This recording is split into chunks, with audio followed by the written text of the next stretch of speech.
तो दोस्तों आपका स्वागत है हमारे चैनल पे। तो सभी लोग आ जाइए और आज हम लोग करने वाले हैं पंचवर्षीय योजनाएं, जो कि सभी एग्ज़ाम के लिए इम्पॉर्टेंट है। चाहे वो होम साइंस का अगर हम लोग दे रहे हैं तो भी एक्सटेंशन एजुकेशन में पंचवर्षीय योजनाएं हम लोग पढ़ते हैं। और अगर जीएस के पर्पज़ से देखें तो उसमें भी पंचवर्षीय योजनाएं आते हैं।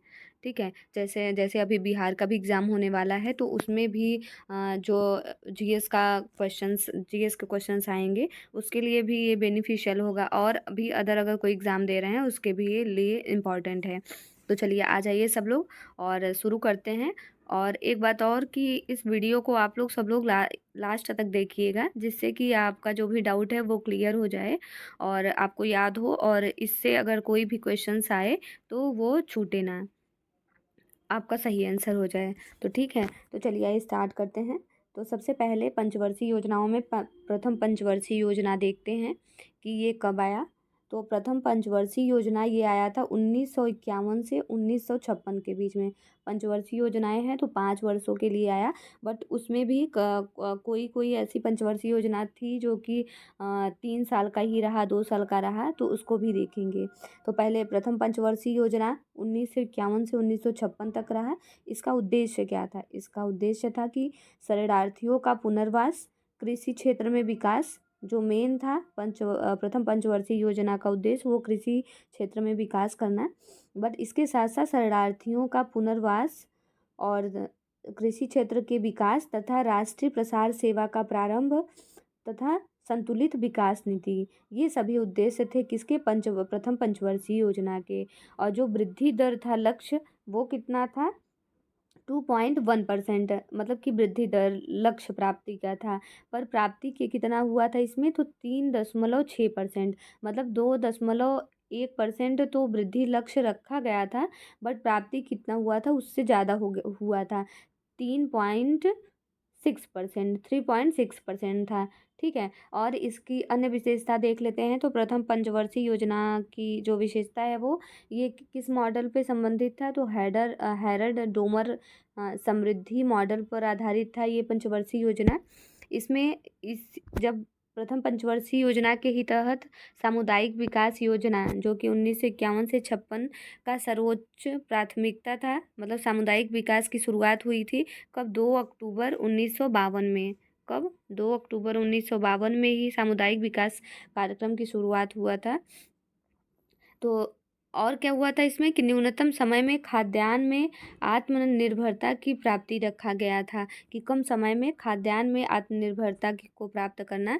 और तथा उसके साथ लघु एवं कुटीर उद्योगों का पुनरुद्धार आदि, ये सब थे क्या? अन्य विशेषताएं। तो एक बार इसको देख लेते हैं प्रथम पंचवर्षीय योजना को। तो प्रथम पंचवर्षीय योजना 1951 से 1956 तक रहा।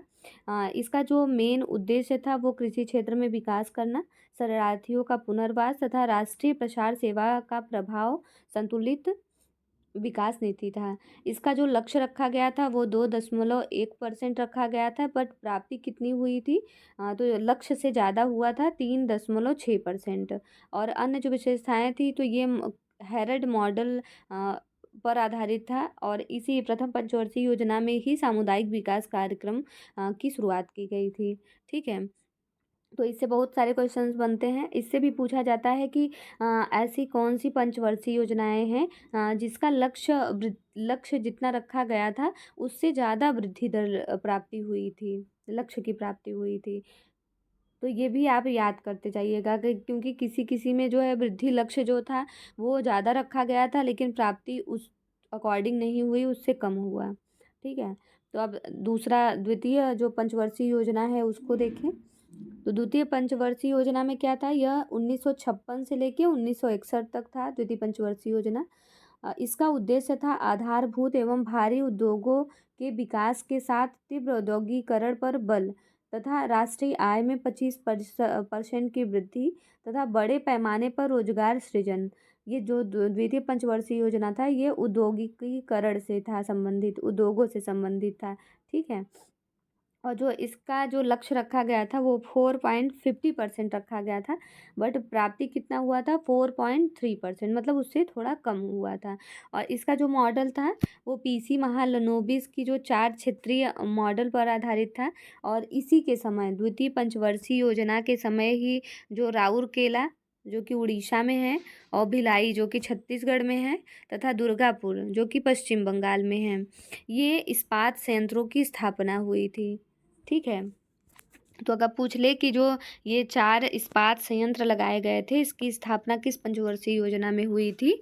तो कब हुआ था? द्वितीय पंचवर्षीय योजना में। ठीक है। तो एक बार देख लेते हैं इसको फिर से कि द्वितीय पंचवर्षीय योजना 1956 से 1961 में के बीच में था। इसका जो उद्देश्य था वो आधारभूत एवं भारी उद्योगों के विकास के साथ तीव्र औद्योगिकरण पर बल देना तथा राष्ट्रीय आय में 25% की वृद्धि करना, उसके साथ बड़े पैमाने पर रोजगार सृजन करना। और इसका जो लक्ष्य रखा गया था वो 4.50% था, जिसमें से प्राप्ति कितनी हुई 4.3%। और ये पीसी महानलोबिश के मॉडल पर संबंधित था। और इसी पंचवर्षीय योजना में, मतलब द्वितीय पंचवर्षीय योजना में ही किसका स्थापना हुआ? तो ये राउरकेला उड़ीसा में है, और भिलाई तथा दुर्गापुर में इस्पात संयंत्रों की स्थापना की गई थी। ठीक है। तो ये द्वितीय पंचवर्षीय योजना रहा। अब तृतीय पंचवर्षीय योजना के बारे में देखते हैं। तो ये 1961 से 1966 तक रहा। कब तक रहा? 1961 से लेके 1966। ठीक है। तो इसका उद्देश्य देखेंगे क्या है कि अर्थव्यवस्था को आत्मनिर्भर तथा स्वस्थ स्फूर्त बनाने पर बल देना तथा कृषि पर पुनः सर्वाधिक बल। अगर पूछा जाए कि कृषि पर पुनः सर्वाधिक बल किस पंचवर्षीय योजना में दिया गया, तो पहले कृषि में दिया गया था, प्रथम पंचवर्षीय योजना में। उसके बाद तृतीय पंचवर्षीय योजना में फिर से कृषि पे थोड़ा बल दिया गया था, और तथा राष्ट्रीय आय में प्रतिवर्ष 5% की वृद्धि करना था। ठीक है। और इसका जो लक्ष्य रखा गया तृतीय पंचवर्षीय योजना का वो 5.6%, लेकिन प्राप्ति देखिए कितना हुआ था लक्ष्य की प्राप्ति? बस 2%, 2.8%। ये महानलोबिस के 4 क्षेत्रीय मॉडल, जे सैंडी के डिमॉन्स्ट्रेशन मॉडल तथा सुखमय चक्रवर्ती के आगत निर्गत मॉडल पर आधारित था। ठीक है। ये देखिए तीनों पे आधारित था कि महानलोबिस के जो 4 क्षेत्रीय मॉडल थे उसके, और जे सैंडी के डिमॉन्स्ट्रेशन मॉडल, अगर पूछ भी सकता है कि जे सैंडी का डिमॉन्स्ट्रेशन जो मॉडल है वो किसका था? तो जे सैंडी का था। और आगत निर्गत मॉडल किसका है? तो सुखमय चक्रवर्ती का है, पर आधारित है। तथा इसके साथ खाद्यान्नों के क्षेत्र में आत्मनिर्भरता हासिल करना, उसके साथ, और विफलता का कारण क्या था? इसकी जो ये द्वितीय पंचवर्षीय योजना था, तो लक्ष्य तो रखा गया 5.6%, लेकिन लक्ष्य की प्राप्ति कितनी हुई? 2.8%। तो जो इसकी विफलता का कारण रहा वो रहा भारत चीन युद्ध, जो कि 1962 में हुआ था, और भारत पाक युद्ध 1965, और 1965-66 का जो सूखा पड़ा था, उसके कारण ये जो योजना थी वो अपने लक्ष्य की प्राप्ति नहीं कर पाई थी। ठीक है। नोट: वर्ष 1966 से 1969 के बीच 3 वार्षिक योजनाएं बनाई गई। इस अवधि को योजनावकाश भी कहा जाता है। मतलब इसके बाद देखिए 3 साल योजनावकाश रहा, क्योंकि इसमें 3 वार्षिक योजनाएं बनाई गई थी, वार्षिक के हिसाब से पंचवर्षीय योजना नहीं बनाई गई थी। तो इसके बाद देखिए तृतीय पंचवर्षीय योजना कब था? 1961 से 66, और 66 से लेके 69 तक एक वर्षीय योजनाएं, मतलब 3 वार्षिक योजनाएं बनाई गई थी, जिसे कि योजनावकाश भी कहा जाता है। उसके बाद 1969 से लेके 1974 तक चतुर्थ पंचवर्षीय योजना आई। तो चौथा देख लेते हैं कि चतुर्थ पंचवर्षीय योजना सन 1969 से लेके 1974 तक रहा। इसका उद्देश्य जो है वो स्थिरता के साथ आर्थिक विकास तथा आत्मनिर्भरता की प्राप्ति करना, क्षेत्रीय असमानता में कमी करना, संतुलित विकास पर जोर तथा औद्योगिकीकरण को बढ़ावा देना तथा उद्योगों पर विशेष बल देना था। ठीक है। देखिए इसकी भी जो लक्ष्य रखा गया था तो 5.7% था, बट प्राप्ति कितना हुआ? 3.3%। ठीक है। इसका जो मॉडल था वो गॉडगिल योजना तथा लियोनटिफ की आगत निर्गत मॉडल पर आधारित था। इसी इसी मतलब चतुर्थ पंचवर्षीय योजना के अंतर्गत ही 14 बैंकों का राष्ट्रीयकरण किया गया था और एमआरटीपी अधिनियम 1969 आया था। ये काफ़ी बार क्वेश्चंस पूछा गया है कि एमआरटीपी अधिनियम कब आया, तो सन 1969 में आया। तो ये प्रभावी हुआ था। और रोजगार गारंटी योजना, जिसे कि ईजीएस बोला जाता है, यह 1972 से 73 में प्रारंभ हुआ था। तो चतुर्थ पंचवर्षीय योजना समझ में आया कि ये 1969 से 74 तक रहा। और इसमें जो है औद्योगिकीकरण को बढ़ावा दिया तथा भारी उद्योगों पर विशेष बल दिया गया। इसके साथ साथ इसका जो लक्ष्य रखा गया था वो 5.7 रखा गया था, बट प्राप्ति कितनी हुई, 3.3%। ठीक है। और ये गाडगिल योजना तथा लियोनफिक की आगत निर्गत मॉडल पर आधारित था। इसी में ये देखिए क्वेश्चन, ये सब चारों क्वेश्चंस बन सकते हैं कि चतुर्थ पंचवर्षीय किस पंचवर्षीय योजना में 14 बैंकों का राष्ट्रीयकरण किया गया। तो चतुर्थ पंचवर्षीय योजना में। एमआरटीपी अधिनियम 1969 कब आया, तो चतुर्थ पंचवर्षीय योजना में 1969 में। ठीक है। अब पांचवी पंचवर्षीय योजना देखते हैं। पांचवी छठी पंचवर्षीय योजना बहुत इंपॉर्टेंट है, ये हमेशा पूछा जाता है। तो पांचवी छठी पंचवर्षीय योजना 1974 से लेके 1979 तक था। ठीक है। कब तक था, इसका उद्देश्य था निर्धनता उन्मूलन व आर्थिक आत्मनिर्भरता की प्राप्ति। तो गरीबी उन्मूलन किस पंचवर्षीय योजना का था, ये हमेशा क्वेश्चन पूछा जाता है। तो पांचवी पंचवर्षीय योजना। ठीक है। और गरीबी हटाओ का नारा भी पांचवी पंचवर्षीय योजना में दिया गया था और इसका लक्ष्य रखा गया था 4.4%, बट इसकी जो प्राप्ति हुई थी वो 4.8%। ठीक है। अभी तक हम लोगों ने क्या देखा, जो प्रथम पंचवर्षीय योजना था उसमें भी जो लक्ष्य रखा गया था उससे ज़्यादा प्राप्ति हुई थी, और ये देखिए पांचवी पंचवर्षीय योजना में भी लक्ष्य से ज़्यादा प्राप्ति हुई है। ठीक है।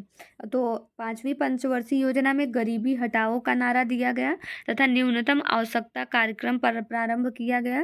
काम के बदले अनाज कार्यक्रम कब आया, 1977 में। तो पूछा जाए कि काम के बदले अनाज कार्यक्रम जो है वो किस पंचवर्षीय योजना में आया, बनाया गया, प्रारंभ किया गया, तो कब, पांचवी पंचवर्षीय योजना में। और नोट, पांचवी पंचवर्षीय योजना को एक वर्ष पहले अर्थात वर्ष 1978 में ही समाप्त कर दिया गया था। ठीक है। देखिए पांचवी पंचवर्षीय योजना जो है, तो इसका जो योजना बनाई गई थी वो तो 1974 से लेके 1979 तक बनाई गई थी, लेकिन उसको 78 में ही समाप्त कर दिया गया था। मतलब ये 4 साल की ही योजना थी। ठीक है। बीच में भी देखिए, जब तृतीय पंचवर्षीय योजना था, तृतीय पंचवर्षीय योजना के बाद भी 3 साल का योजना अवकाश लिया गया था। उसके बाद जब पांचवी पंचवर्षीय योजना में भी 4 ही साल का पंचवर्षीय योजना मतलब कार्य किया गया, और 1 साल फिर से मतलब गैप हो गया, मतलब 1978 में ही समाप्त हो गया था। उसके बाद 1978 था, तो 78, 79, 80, फिर 80 से प्रारंभ हुआ। लेकिन अगर पूछे तो उसमें 1974 से 1979, फिर 1 वर्ष का अवकाश दिया गया, 1980 से 1985 में बनाया गया छठी पंचवर्षीय योजना। तो छठी पंचवर्षीय योजना कब से कब, 1980 से 1985। इसका उद्देश्य था आधुनिकीकरण तथा अर्थव्यवस्था के विस्तार द्वारा गरीबी निवारण पर प्रत्यक्ष आक्रमण, आत्मनिर्भरता तथा सामाजिक न्याय आदि। देखिए पांचवी पंचवर्षीय योजना में भी निर्धनता के बारे में बोला गया, और छठी पंचवर्षीय योजना के बारे में भी गरीबी निवारण के बारे में बोला गया। तो लेकिन इसमें पांचवी पंचवर्षीय योजना में गरीबी हटाओ का नारा दिया गया था। तो ऑप्शन के हिसाब से अगर पांचवी छठवीं में से अगर सिर्फ पांचवी है तब तो आप तो पांचवी ही चूज करिएगा। अगर पांचवा छठवां दोनों है तो भी आप पांचवी ही चूज करिएगा, क्योंकि इसमें गरीबी हटाओ का नारा दिया गया है।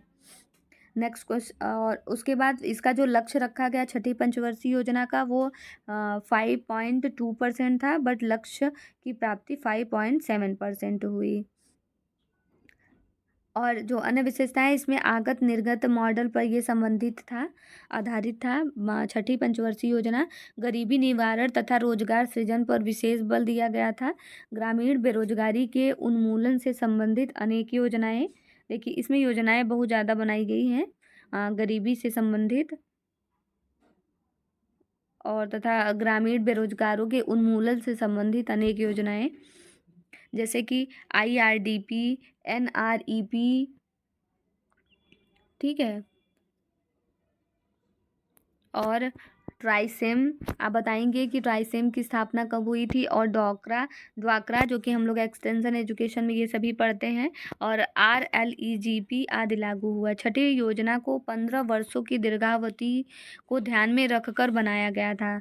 मतलब जो छठी पंचवर्षीय योजना था उसको 15 वर्षों की दीर्घावधि को ध्यान में रखकर बनाया गया था, और इस कारण इसे पर्सपेक्टिव प्लानिंग भी कहते हैं। अगर पूछा गया कि पर्सपेक्टिव प्लानिंग किस पंचवर्षीय योजना को कहा जाता है, तो छठी पंचवर्षीय योजना को। और इस योजना में पहली बार अर्थव्यवस्था के आधुनिकीकरण के लक्ष्य को शामिल किया गया, ठीक है। और नोट भी देख लीजिए कि छठी पंचवर्षीय योजना 2 बार लागू की गई। पहली बार जनता पार्टी सरकार द्वारा 1978 से 83 के लिए, और जबकि दूसरी बार कांग्रेस सरकार द्वारा 1980 से 1985 के लिए। वर्ष 1978 से 83 की योजना को अनवरत योजना नाम दिया गया था, और अनवरत योजना का श्रेय किसको जाता है, तो गुरनार मिडल को जाता है। मतलब ये जो छठी पंचवर्षीय योजना था इसको कितनी बार, 2 बार लागू किया गया। कितनी बार लागू किया गया, 2 बार। कब कर, 1978 से 83। इसको जब 1978 में ही पांचवी पंचवर्षीय योजना को समाप्त कर दिया गया, तो छठी पंचवर्षीय योजना 1978 से लेकर 83 तक किया गया।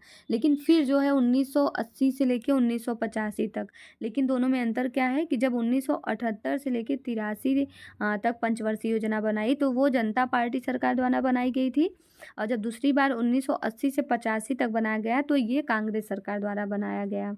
और जो पहली मतलब 1978 से 83 जनता पार्टी द्वारा बनाया गया था, उसे कौन सी योजना का नाम दिया गया, तो अनवरत योजना का नाम, और जिसका श्रेय जाता है किसको, गुरनार मिडल को, ठीक है। तो ये रही छठी पंचवर्षीय योजना, जिसमें कि गरीबी को और बेरोजगारी को ध्यान देते हुए योजना बनाई गई थी। 1980 से 1985 तक था। तो ये एक क्वेश्चन है, बताइएगा कि कौन सी पंचवर्षीय योजना मात्र 4 वर्ष की थी तथा गरीबी हटाओ का नारा सर्वप्रथम किस पंचवर्षीय योजना में दिया गया था, तो पांचवी पंचवर्षीय योजना में दिया गया था, और पांचवी पंचवर्षीय योजना था वो जो 4 साल का ही था, ठीक है, 1974 से लेकर 1978 तक। अब 7वीं पंचवर्षीय योजना देखेंगे। 7वीं पंचवर्षीय योजना 1985 से 90 तक था। इसका जो उद्देश्य है वो आधुनिकीकरण और आत्मनिर्भरता एवं सामाजिक न्याय पर से संबंधित था उद्देश्य, और इसका लक्ष्य रखा गया 5.0% और प्राप्ति हुई 6.0%। इसकी जो अन्य विशेषताएं थी, जैसे इसमें दीर्घकालीन विकास विधि एवं उदारीकरण मॉडल, इंदिरा आवास योजना, 7वीं पंचवर्षीय योजना, ये सब योजनाएं बहुत इंपॉर्टेंट है। ये पूछा जाता है कि किस योजना में, तो अगर आपको सन याद है और योजना का सन याद है तब तो आप कंफर्म आंसर सही करेंगे। तो देखिए दीर्घकालीन विकास विधि एवं उदारीकरण मॉडल, तो याद कर लीजिए इंदिरा आवास योजना 7वीं पंचवर्षीय योजना में ही आया। जवाहर रोजगार योजना तथा नेहरू रोजगार योजना का प्रारंभ, उसके साथ ऊर्जा संरक्षण एवं गैर परंपरागत ऊर्जा स्रोतों के विकास पर बल दिया गया। नोट, 1 अप्रैल 1990 से 31 मार्च 1992 तक 2 वार्षिक योजनाएं चलाई गई थी, ठीक है। तो 7वीं पंचवर्षीय योजना कब आया, 1985 से 90 तक ये रहा। इसमें आधुनिकीकरण तथा आत्मनिर्भरता एवं सामाजिक न्याय पर ध्यान दिया गया। इसका जो लक्ष्य था वो 5.0% था, लेकिन जो ये प्राप्ति हुई लक्ष्य की वो 6.0 हुई। इसमें 7वीं पंचवर्षीय योजना में ही इंदिरा आवास योजना, जवाहर रोजगार योजना तथा नेहरू रोजगार योजना की शुरुआत की गई, ठीक है। नेक्स्ट देखते हैं 8वीं पंचवर्षीय योजना। तो 8वीं पंचवर्षीय योजना सन 1992 से 97 तक था। इसका उद्देश्य था मानव संसाधन विकास, शताब्दी के अंत तक पूर्ण रोजगार सृजित करना, जनसंख्या वृद्धि पर। ठीक है, तो पूर्ण स्वरोजगार पर कौन सी पंचवर्षीय योजना में ध्यान दिया गया? तो 8वीं पंचवर्षीय योजना में। इसका जो लक्ष्य रखा गया था वो 5.6% और जो उद्देश्य था वो 6.8% था। ये जॉन डब्ल्यू मूलर मॉडल पर आधारित था।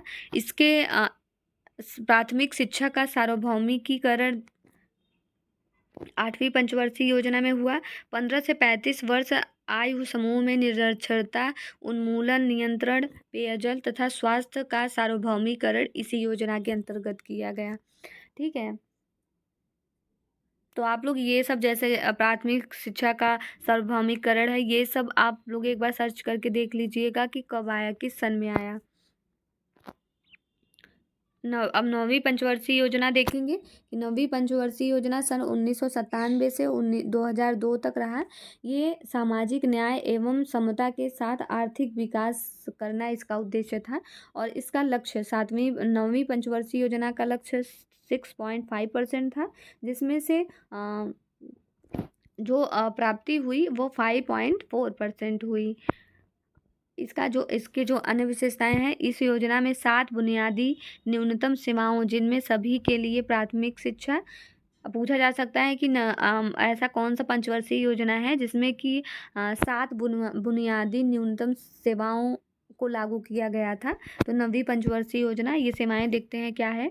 तो सभी के लिए प्राथमिक शिक्षा, बेघरों के लिए घर, बच्चों के लिए पोषक आहार, सभी गांवों तथा बस्तियों के लिए सड़क, गरीबों के लिए सार्वजनिक वितरण व्यवस्था को बेहतर बनाना आदि शामिल था। पर बल दिया गया राजकोषीय समेकन की नीति लागू की गई। इसमें 9वीं पंचवर्षीय योजना से सार्वजनिक क्षेत्र पर बल देने की प्रवृत्ति में कमी आई तथा निर्देशात्मक योजना की शुरुआत हुई। ठीक है, तो 9वीं पंचवर्षीय योजना 1997 में आया था और इसमें 7 बुनियादी सेवाओं को लागू किया गया था, जो कि इस प्रकार है। आप लोग एक बार फिर से ध्यान दे के पढ़ लीजिएगा।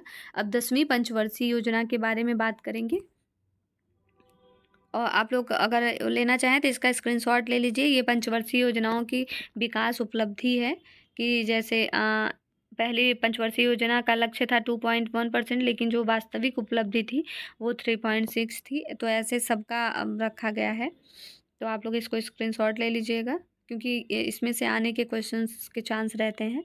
तो आइए 10वीं पंचवर्षीय योजना देखते हैं। तो ये 2002 से लेके 2007 तक ये पंचवर्षीय योजना रही।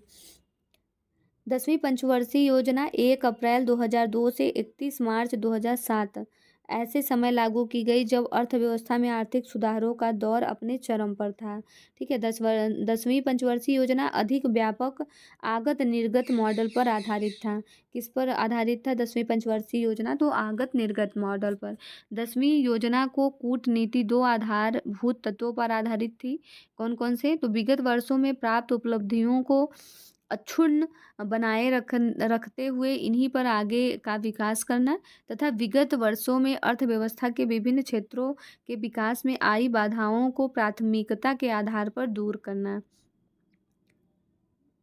ठीक है, इसमें मतलब कि जैसे कि कोई नई नीति नहीं बनाई गई थी। इसमें जो विगत वर्षों में प्राप्त उपलब्धि पाई गई थी उसको अक्षुण्ण बनाए रखना था तथा उन्हीं पर आगे का विकास करना था। और फिर दूसरा क्या था कि विगत वर्षों में जो अर्थव्यवस्था विभिन्न क्षेत्रों के विकास में अगर कोई बाधा आई है तो उसको प्राथमिकता के आधार पे प्राथमिकता देना और उसको दूर करना था। ठीक है, तो और फिर क्या था? तो 10वीं योजना में त्रिमुखी कार्य नीति अपनाई गई थी। इसमें त्रिमुखी कार्य नीति अपनाई गई थी। पहला, योजना में कृषि को महत्वपूर्ण क्षेत्र के रूप में स्वीकार किया गया क्योंकि इस क्षेत्र में लाभ को व्यापक रूप से फैलाने की शक्ति सर्वाधिक है। और दूसरा, उन क्षेत्रों का तीव्र विकास सुनिश्चित किया गया जो लाभप्रद रोजगार के अवसरों का सृजन करने वाले थे।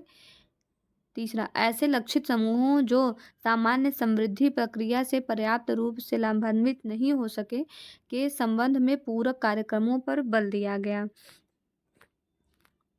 और 10वीं पंचवर्षीय योजना में वास्तविक समृद्धि दर कितना था? 7.7% थी।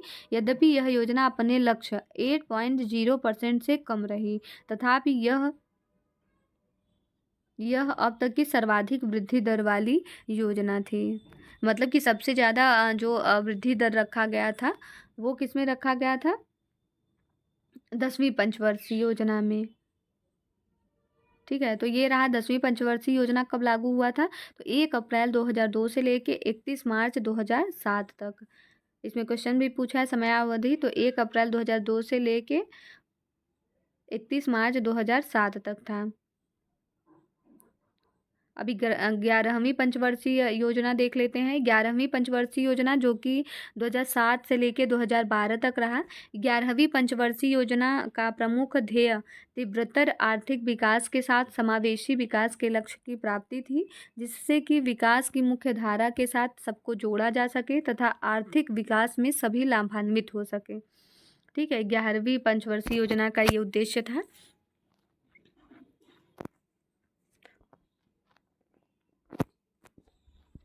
और देखते हैं 11वीं पंचवर्षीय योजना अवधि के दौरान 9% विकास दर का लक्ष्य रखा गया था, जबकि वास्तविक प्राप्ति 8% हुई थी। कितनी हुई थी? लक्ष्य तो रखा गया था 9%, लेकिन वास्तविक प्राप्ति 8% हुई। 11वीं पंचवर्षीय योजना में गरीबी, स्वास्थ्य, शिक्षा, महिलाओं तथा बच्चों के विकास तथा अधोसंरचना और पर्यावरण से संबंधित कार्य संपादन के प्रदर्शन का आकलन करने वाले 26 सूचक बनाए गए थे। ठीक है, और बेरोजगारों के अनुमान के संबंध में चालू दैनिक अवस्था को आधार बनाते हुए यह लक्ष्य रखा गया था कि 11वीं पंचवर्षीय योजना के दौरान उच्च गुणवत्ता युक्त रोजगार उपलब्ध कराया जाएगा। ठीक है, रोजगार पे ये था 11वीं पंचवर्षीय योजना। उसके साथ साथ गरीबी पे भी ध्यान दिया गया, स्वास्थ्य, शिक्षा, महिलाओं पे, इंफ्रास्ट्रक्चर पे भी ध्यान दिया गया, इन्वायरमेंट से संबंधित भी कार्य किए गए। तो ये सब कार्य कब किया गया? 11वीं पंचवर्षीय योजना में, जो कब से कब तक था? तो 2007 से लेके 2012 तक था। अब नेक्स्ट जो लास्ट पंचवर्षीय योजना है, 12वीं पंचवर्षीय योजना, वो क्या है? तो 12वीं पंचवर्षीय योजना जो कि 2012 से लेके 2017 तक था, यह इसका उद्देश्य जो था वो तीव्र, अधिक समावेशियत एवं धारणीय विकास 12वीं पंचवर्षीय योजना का शीर्षक था। तो अगर पूछ सकता है क्वेश्चंस में कि 12वीं पंचवर्षीय योजना का शीर्षक क्या था, तो तीव्र, अधिक समावेशी एवं धारणीय विकास, ये 12वीं पंचवर्षीय योजना का शीर्षक था। यह योजना ऐसे समय में शुरू हुई थी जब वैश्विक अर्थव्यवस्था ऐसे दूसरे वैश्विक वित्तीय संकट का सामना कर रही थी, जो 11वीं योजना के अंतिम वर्षों में यूरो जोन पर आए ऋण संकट के कारण शुरू हुआ था। इस वित्तीय संकट का असर भारत सहित सभी देशों पर पड़ा था। ठीक है, तो ये जो वैश्विक अर्थव्यवस्था में जो वित्तीय संकट आया था, उसमें उसी को देखते हुए ये योजना बनाया गया था। कौन सा? 12वीं योजना। तो 12वीं पंचवर्षीय योजना के 25 मुख्य लक्ष्य थे। आर्थिक विकास, 12वीं पंचवर्षीय योजना के कितने? तो 25 मुख्य लक्ष्य थे। उसमें से कुछ हम लोग लक्ष्य देख लेते हैं। तो जैसे आर्थिक विकास, आर्थिक विकास में से सकल घरेलू उत्पाद में 8% की वास्तविक दर में समृद्धि करना। दूसरा, 4% की दर से कृषि समृद्धि तथा तीसरा 10% की दर से विनिर्माण समृद्धि तथा प्रत्येक राज्य द्वारा 11वीं योजना की तुलना में 12वीं योजना में अधिमानतः उच्चतर औसत समृद्धि करना था। ये आर्थिक विकास के का उद्देश्य था, जो कि 25 मुख्य लक्ष्य रखे गए थे उसमें से। अब दूसरा जो है वो गरीबी और रोजगार से संबंधित लक्ष्य रखा गया, जिसमें क्या कहा गया कि 12वीं पंचवर्षीय योजना के अंतर्गत अंत तक पूर्ववर्ती आकलनों की तुलना में गरीबी में 10% अंकों की कमी आएगी। और छठवां, योजना के दौरान गैर कृषि क्षेत्र में 50 मिलियन नए कार्य अवसरों का सृजन किया जाएगा तथा इतनी ही संख्या में कौशल प्रमाण पत्र प्रदान किया जाएगा। ये गरीबी और रोजगार से संबंधित था, जो लक्ष्य रखा गया था। फिर शिक्षा से संबंधित क्या लक्ष्य रखे गए थे? जो कि 7वां है, 12वीं पंचवर्षीय योजना के अंत तक स्कूल शिक्षा के औसत वर्षों की संख्या को बढ़ाकर 7 वर्ष करना। ठीक है, नेक्स्ट है अर्थव्यवस्था में कौशल आवश्यकताओं के अनुरूप उच्चतर शिक्षा में प्रत्येक उम्र के लिए 2 मिलियन अतिरिक्त सीटों का सृजन करना। मतलब कि उच्चतर जो शिक्षा है उसमें प्रत्येक उम्र के लिए 2 मिलियन अतिरिक्त सीटों का सृजन करना था। 9वां लक्ष्य विद्यालय पंजीकरण में लैंगिक तथा सामाजिक अंतराल को योजना के अंत तक दूर करना। मतलब जो 12वीं पंचवर्षीय योजना है उसके अंत तक जो विद्यालय में पंजीकरण है वो लैंगिक चाहे वो सामाजिक अंतराल के द्वारा हो, उसको दूर करना था। नेक्स्ट स्वास्थ्य से संबंधित था 10वीं। इसमें क्या था कि योजना के अंत तक नवजात मृत्यु दर को घटाकर 25 प्रति हजार करना तथा मातृ मृत्यु दर को घटाकर 1000 जीवित प्रसव पर 1 तक लाना एवं बाल लिंगानुपात 0 से 6 वर्ष को सुधार कर 950 तक लाना था। और योजना के अंत तक कुल प्रजनन दर को घटाकर 2.1 के स्तर पर लाना था। उसके साथ साथ योजना के अंत तक 0 से 3 वर्ष आयु वर्ग के बच्चों में जो अल्प पोषण है उसको घटाकर वर्तमान स्तर के आधे पर लाना। मतलब जितना है उससे आधे पे लाना। नेक्स्ट ग्रामीण अवसंरचना पे भी लक्ष्य बनाया गया जो कि 13वां है। योजना के अंत तक अवसंरचना में निवेश को बढ़ाकर जीडीपी के 9% पर लाना तथा दूसरा नेक्स्ट योजना के अंत तक सकल सिंचित क्षेत्र को 90 मिलियन हेक्टेयर से बढ़ाकर 103 मिलियन हेक्टेयर करना। उसके साथ साथ योजना के अंत तक सभी गांवों को बिजली उपलब्ध कराना।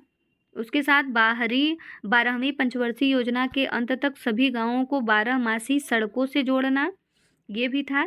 और फिर योजना के अंत तक राष्ट्रीय और राज्य राजमार्गों को न्यूनतम 2 लेन मानदंड पर लाना। उसके साथ योजना के अंत तक पूर्वी तथा पश्चिमी समर्पित माल ढुलाई गलियारे को पूरा करना। उसके साथ ग्रामीण टेली डेंसिटी को बढ़ाकर 12वीं योजना के अंत तक 70% पूरा करना 70% करना। फिर 20वां लक्ष्य था कि कम से कम आधी ग्रामीण आबादी को स्वच्छ पेयजल की आपूर्ति करना। ये सब देखिए जो अभी ये स्वच्छ पेयजल से संबंधित जो योजनाएं आ रही हैं, सोचिए पंचवर्षीय योजना में ये सब योजनाएं मतलब हो चुकी हैं लागू, लेकिन वही है कंप्लीटली नहीं हो पाया है। तो हर चीज़ों से रिलेटेड पहले भी योजनाएं बन चुकी हैं। और पर्यावरण एवं धारणीयता से संबंधित जो कि 21वां लक्ष्य है नवीकरणीय ऊर्जा क्षमता में 30,000 मेगावाट की वृद्धि करना। उसके साथ वर्ष 2020 तक उत्सर्जन सघनता 2005 के स्तर से को 20 से 25% तक घटाना। फिर सेवा प्रदायगी में क्या लक्ष्य था कि सेवा प्रदायगी में 23वां योजना अवधि में प्रतिवर्ष 1 मिलियन हेक्टेयर हरित क्षेत्र की वृद्धि करना। और 24वां योजना के अंत तक 90% भारतीय परिवारों तक बैंकिंग सेवाएं उपलब्ध कराना। और 25वां बैंक खातों से जुड़े आधार प्लेटफॉर्म का उपयोग करके 12वीं योजना के अंत तक मुख्य सब्सिडियों और कल्याण संबंधी लाभार्थियों को प्रत्यक्ष नगद हस्तांतरण के रूप में कार्यान्वित करना। 12वीं पंचवर्षीय योजना में 12वीं पंचवर्षीय योजना में द्विउद्देशीय कार्यनीति का प्रस्ताव किया गया था। कौन सा? तो द्विउद्देशीय कार्यनीति का प्रस्ताव किया गया था जिसमें शुरुआत में आर्थिक असंतुलनों को नियंत्रण में लाने और मंदी के दौर से उबरने की जरूरत पर ध्यान दिया गया है। इसके साथ ही कई क्षेत्रों में संरचनात्मक सुधारों पर जोर दिया गया जो मध्यम अवधि में विकास को बनाए रखने के लिए आवश्यक है। ठीक है, तो ये रहा 12वीं पंचवर्षीय योजना। तो 12वीं पंचवर्षीय योजना को हम लोगों ने देखा, तो क्या आपको समझ में आया? एक बार नहीं समझ में आएगा तो एक बार सन फिर से रिपीट कर देते हैं। तो प्रथम पंचवर्षीय योजना कब आया? तो 1951 से 56। द्वितीय पंचवर्षीय योजना 1956 से 61 तक रहा। फिर तृतीय पंचवर्षीय योजना 1961 से 64 तक। इसमें 1966 से 69 मतलब कि 3 सालों का गैप रहा। तीसरी पंचवर्षीय योजना के बाद 3 साल का गैप। आप लोग ऐसे याद करेंगे कि तीसरी के बाद 3 साल का गैप हुआ, तो 66 के बाद 69 से शुरू हुआ, 69 से लेके 74 तक था। फिर चौथी पंचवर्षीय योजना, फिर पाँचवीं पंचवर्षीय योजना कब आया, तो 1974 से लेके 1979 तक, जिसमें से कि 78 तक ही रहा, क्योंकि ये जो पाँचवीं पंचवर्षीय योजना था वो 5 साल का नहीं था। ट्रिक से याद करेंगे कि तृतीय पंचवर्षीय योजना के बाद 3 साल का योजनावकाश, उसके बाद फिर चौथी में 5 साल का, फिर पाँचवीं में 5 साल का नहीं रहा, 4 ही साल का रहा। तो फिर छठवीं पंचवर्षीय योजना 1900 लेके 1985 तक, सातवीं पंचवर्षीय योजना 1985 से 90 तक, फिर आठवीं 1992 से 97, फिर नौवीं पंचवर्षीय योजना 1997 से 2002, और फिर 10वीं पंचवर्षीय योजना कब आया,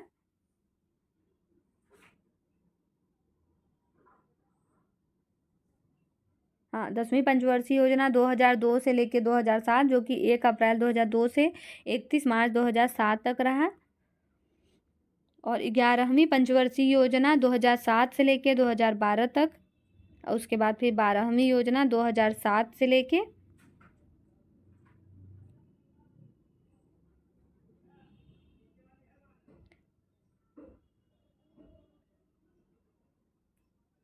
11वीं पंचवर्षीय योजना कब आया, तो 2007 से लेके 2012 तक। उसके बाद फिर 12वीं पंचवर्षीय योजना आया, जो कि 2012 से लेके 17 तक था। तो इसमें पूछ रहा है कि 12वीं पंचवर्षीय योजना में विकास दर का लक्ष्य कितना प्रतिशत रखा गया था। तो ये आपको कमेंट बॉक्स में कमेंट करना है कि इसका जो लक्ष्य रखा गया है वो कितना था। अगर आपने पूरा वीडियो अच्छे से देखा है तो ये क्वेश्चन का आंसर आपको आएगा। और ये सभी एग्ज़ाम के लिए काफ़ी बेनिफिशियल है। आप कोई भी एग्ज़ाम दे रहे हैं तो पंचवर्षीय योजना पढ़ सकते हैं। ठीक है, तो चलिए तब तक के लिए धन्यवाद। अब मिलते हैं आपको नेक्स्ट वीडियो में नेक्स्ट टॉपिक के साथ। नमस्कार।